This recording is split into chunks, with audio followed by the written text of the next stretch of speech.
Oakland is teetering on the edge of collapse.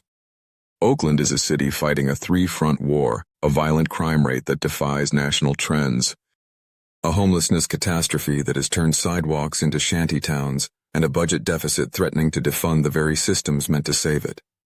From the historic recall of its mayor in late 2024 to the deadly wave of violence that rang in 2025, the city is at a breaking point. This is the story of a city that lost control, and the desperate fight to get it back. To understand the magnitude of Oakland's current predicament, one must first confront the sheer visibility of its humanitarian emergency. The data paints a picture of a city where the safety net has not just frayed, but snapped completely for thousands of residents. According to the most recent point-in-time counts, Alameda County, with Oakland as its urban center, reported over 28,725 individuals experiencing homelessness. But the total number tells only a fraction of the story. The truly staggering statistic is the unsheltered rate. Unlike cities in the Northeast where shelter systems absorb a significant portion of the unhoused, Oakland's crisis is lived out in the open. A crushing 75.2% of its homeless population is unsheltered. This means that for every 10 people experiencing homelessness in the city, nearly 8 of them are sleeping in tents, makeshift structures, vehicles, or directly on the pavement. This isn't just a housing issue. It is a public health emergency that has transformed entire city blocks into encampments, altering the physical landscape of the city and the daily lives of every resident. This explosion in unsheltered living is inextricably linked to the economic paradox that defines the modern Bay Area. Oakland sits in one of the wealthiest regions on the planet, yet it is gripped by a poverty crisis that numbers alone struggle to capture. The median household income in Oakland hovers around $97,400, a figure that would represent affluence in nearly any other part of the United States. However, in the distorted economic gravity of the Bay Area, this income level often leaves families living paycheck to paycheck, teetering on the brink of insolvency. The official poverty rate stands at approximately 14%, a figure that is alarming on its own, but devastating when paired with the region's cost of living. This statistical disconnection, where a six-figure income does not guarantee housing security, creates a volatile environment where the fall from stability to the streets can be swift and merciless. The middle class is hollowed out, leaving a stark divide between the wealthy who can afford private security and fortified housing, and the working poor, who are increasingly pushed to the margins. As the social fabric strains under the weight of economic inequality and housing insecurity, the third pillar of this crisis, public safety, has begun to crumble. The crime statistics emerging from Oakland are not just elevated, they are historic outliers. Recent data indicates a violent crime rate of approximately 29.25 incidents per 1,000 residents. To put this in perspective, this rate is multiples higher than the national average and significantly outpaces even other major urban centers known for grit, such as Los Angeles or New York. Residents are facing a daily reality where the threat of robbery, assault, or worse, is a statistical probability rather than a remote possibility. This surge in violence has created a climate of fear that pervades neighborhoods, altering behavior and emptying streets after dark. It is a feedback loop where crime discourages investment and community cohesion, which in turn creates the vacuum for more crime to flourish. However, the violence is only one half of the public safety equation. The property crime rate in Oakland has reached a staggering 92.30 incidents per 1,000 residents. This metric includes burglary, larceny, and motor vehicle theft, and it represents a pervasive disruption to daily life. Small business owners, already operating on razor-thin margins due to inflation and high rents, find themselves besieged by constant break-ins and vandalism. The Bipping epidemic, local slang for car break-ins, has become so commonplace that many residents leave their car windows rolled down or trunks open to signal that there is nothing of value inside, a desperate attempt to save their glass. This level of lawlessness has forced major retailers and long-standing local businesses to close their doors permanently, citing the safety of their staff and customers.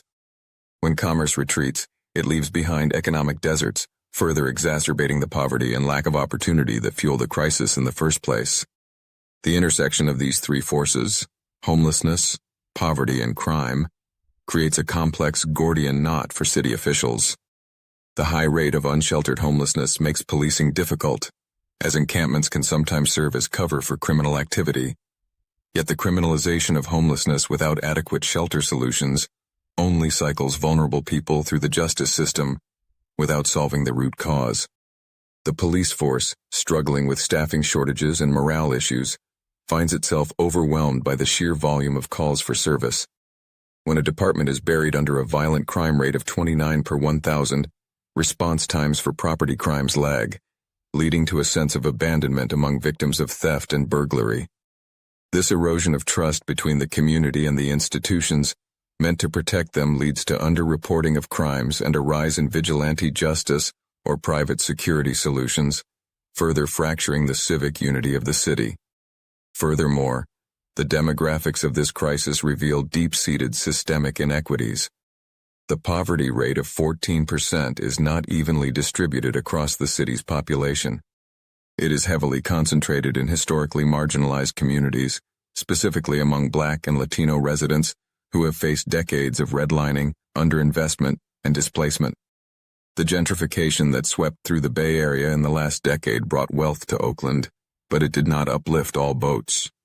Instead, it often displaced long-term residents, pushing them into homelessness or out of the city entirely. The statistical reality is that the face of homelessness in Oakland is disproportionately Black, a reflection of the wealth gap that persists despite the region's progressive politics. The crisis is, therefore, not just an economic or criminological one, but a profound issue of racial and social justice that demands solutions far more nuanced than simple enforcement or charity. The educational and developmental toll on the city's youth is another grim data point often overlooked in the broader discussion of crime and housing. Children growing up in environments defined by a 90-30 property crime rate and visible street misery experience distinct psychological trauma. The instability of housing, with thousands of students in the district classified as homeless or housing insecure, leads to chronic absenteeism and lower graduation rates. This creates a pipeline that feeds the next generation into the very same cycle of poverty and crime. When a young person sees that the local economy offers few pathways to the $97,000 median income required to survive, the allure of the illicit economy grows stronger.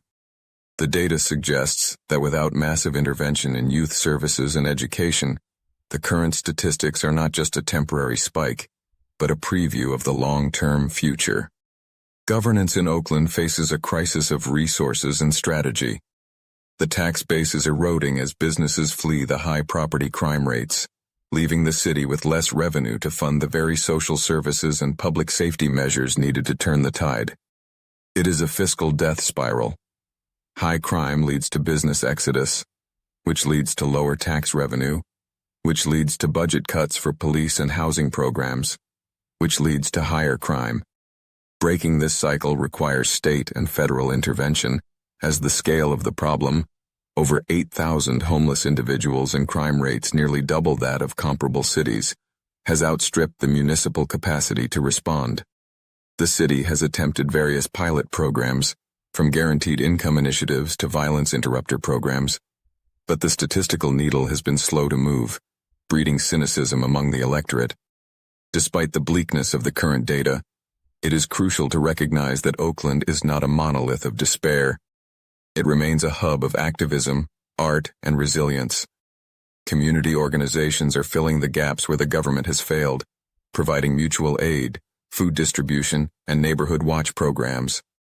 The same spirit that made Oakland a center for civil rights movements in the past is alive in the citizens who refuse to surrender their city to the statistics.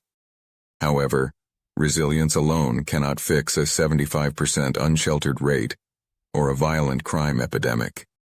It requires a fundamental restructuring of how the city approaches housing density, mental health treatment, police accountability, and economic development. The data serves as a wake-up call, a blaring siren indicating that the status quo is untenable, and that radical data-driven policy shifts are the only path back to stability. In analyzing the trajectory of Oakland, one sees a warning for other mid-sized American cities grappling with the post-pandemic reality. The hollowing out of downtown cores, the explosion of mental health crises on the streets, and the widening gap between wages and rent are not unique to Oakland, but they are perhaps most acute here. The city serves as a laboratory for urban policy, and the results of this experiment are currently flashing red. If Oakland can find a way to reduce its violent crime rate from 29.25 and house its 26,500 unsheltered residents, it will provide a roadmap for the rest of the nation. If it cannot, it risks becoming a permanent cautionary tale of urban decline amidst regional prosperity.